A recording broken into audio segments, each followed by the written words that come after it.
নমস্কার, দেখছেন কলকাতা টিভি, সঙ্গে রয়েছে আমি স্বর্ণালী। শুরু করছি সংবাদ সারাদিন। পিছিয়ে যাচ্ছে কেন্দ্রীয় সভাপতির নাম ঘোষণা। পেছনে কি মোদি ভাগবত দ্বন্দ্ব?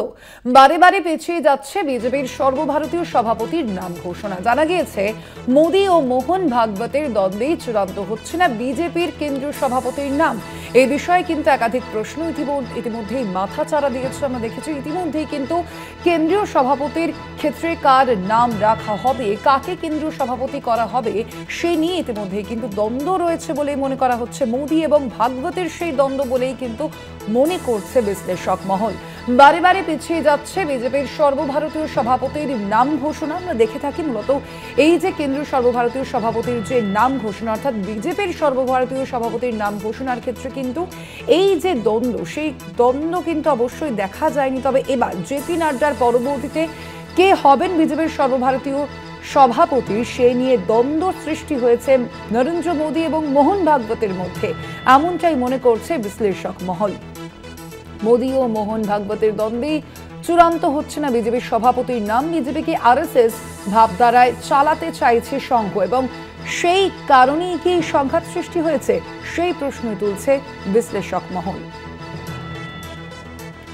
বিজেপিকে আরএসএস ভাবধারায় চালাতে চাইছে সংঘ, এবং সেই কারণেই কি তাহলে এই সংঘাত, সে নিয়ে ইতিমধ্যেই প্রবল প্রশ্ন দেখা গিয়েছে বিভিন্ন মহলে। আপনাদের জানাবো, এবং ইতিমধ্যেই যেমনটা জানা যাচ্ছে যে নরেন্দ্র মোদী এবং তার পাশাপাশি মোহন ভাগবত, এই দুজনের মধ্যে যে দ্বন্দ্ব, সেই দ্বন্দ্ব নিয়েই কিন্তু এখনো পর্যন্ত স্থির করা যাচ্ছে না কেন্দ্রীয় সভাপতির নাম।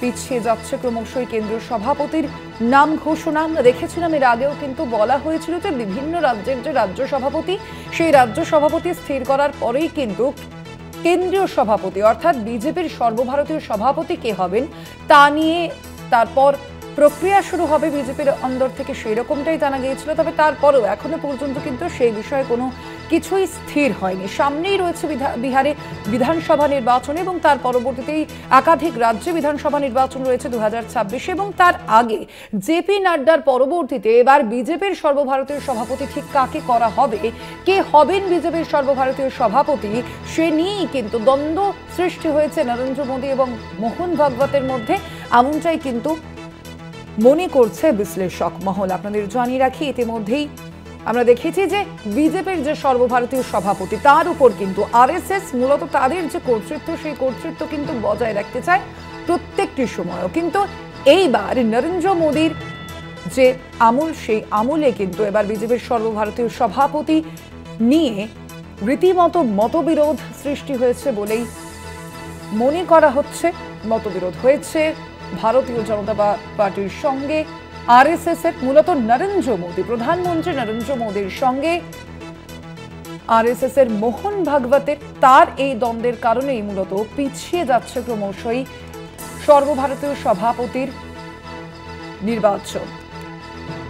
আমরা বিষয়ে কথা বলবো। আমাদের সঙ্গে এই মুহূর্তে রয়েছেন সরাসরি নিউজরুম থেকে আমাদের বিশেষ প্রতিনিধি অঞ্জন রায়। অঞ্জন দা, আমরা দেখেছি এর আগেও কিন্তু বিভিন্ন যে বিজেপির সর্বভারতীয় সভাপতি, সেখানে তাদের ক্ষেত্রে কিন্তু আরএসএস এর যে কর্তৃত্ব তা কিন্তু ছিল। সেই কারণেই কি এবার নরেন্দ্র মোদীর আমলে ক্রমশই নরেন্দ্র মোদী এবং মোহন ভাগবতের মধ্যে এই দ্বন্দ্ব সৃষ্টি হয়েছে? দেখো, এই বিজেপির সর্বভারতীয় সভাপতি এই মুহূর্তে যিনি আছেন, জেপি নাড্ডা, তার সময়কাল শেষ হয়ে গেছে 1 বছর আগে।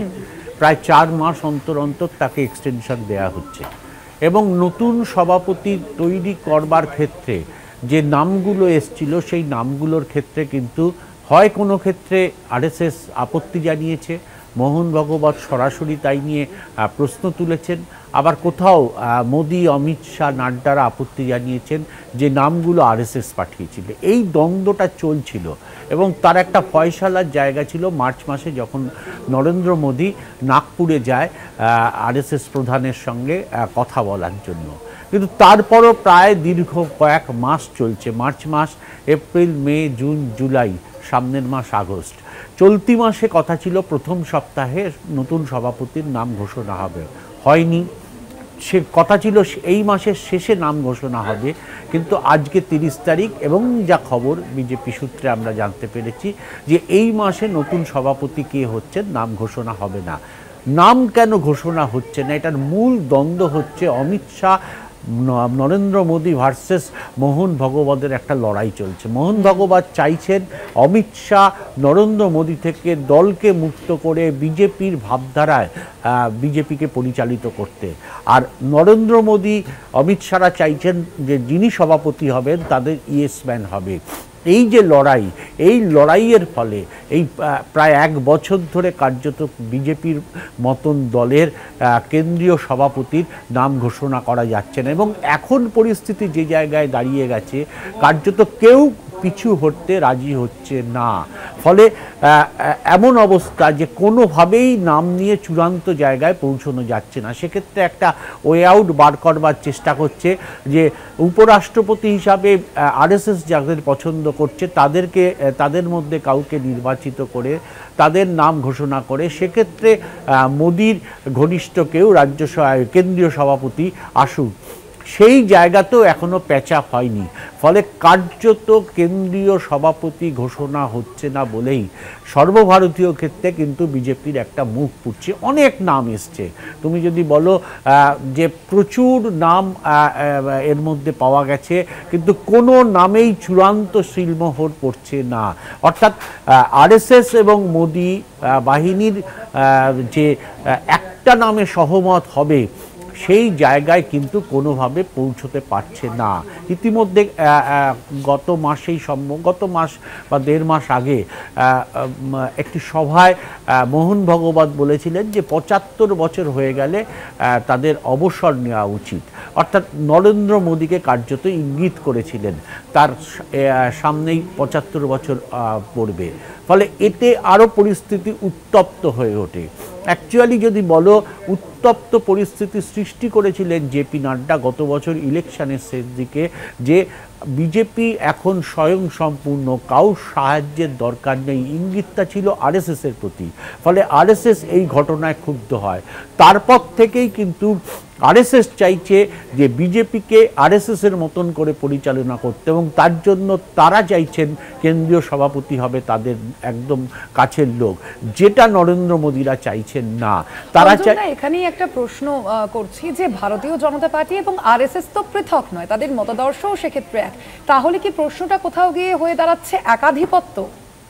হ্যাঁ, তুমি এইটাও বলতে পারো। আসলে যারা বিজেপি করে বিজেপি থেকেই যারা আরএসএস করে তারাই সাধারণত বিজেপির মধ্যে এসে বিজেপিকে বড় করে। এই যাদের নাম বলছি নরেন্দ্র মোদী, অমিত শাহ, নাড্ডা, এরা প্রত্যেকে আরএসএস থেকে এসেই বিজেপিকে বরণ করেছে। কিন্তু এখন একটা ওয়ান ম্যান শো গোটা দেশে পাবলিসিটি হচ্ছে নরেন্দ্র মোদীকে সামনে রেখে। ফলে এই জায়গাটায় আরএসএস এর ভীষণ আপত্তি।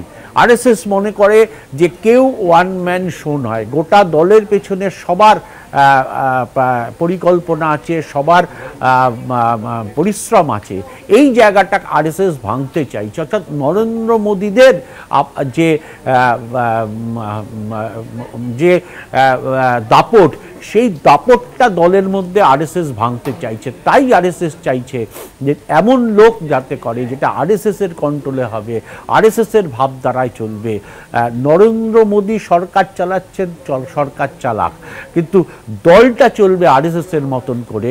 এই দ্বন্দ্ব মিটছে না বলেই প্রতি মাসে শোনা যাচ্ছে যে ঘোষণা হবে, ফলে প্রতি মাসেই পিছিয়ে যাচ্ছে বিজেপির সর্বভারতীয় সভাপতির নাম ঘোষণা, প্রতি মাসেই পিছিয়ে যাচ্ছে। অঞ্জনদা, আরেকটা প্রশ্ন জানতে চাইবো যে তাহলে কি নরেন্দ্র মোদীর এই আমলে তাহলে কি কোথাও গিয়ে এটা মনে হচ্ছে যে ভারতীয় জনতা পার্টির উপর আরএসএস এর যে নিয়ন্ত্রণ তা ক্রমশ কমছে? তুমি সেটা বলতে পারো। তার কারণ হচ্ছে যে নরেন্দ্র মোদী, অমিত শাহ, জেপি নাড্ডা, এই আধিপত্য হচ্ছে মারাত্মক। কার্যত এরাই গোটা আরএসএসটাকে এই মুহূর্তে, এই বিজেপিটাকে এই মুহূর্তে পরিচালনা করছে, এবং এদের পছন্দের লোকরাই কার্যত বিভিন্ন রাজ্যেও কিন্তু সভাপতি হিসাবে হচ্ছে, আমরা দেখতে পাচ্ছি। ফলে এই দাপটটাকে কমাতে চাইছে বিজেপি, আরএসএস।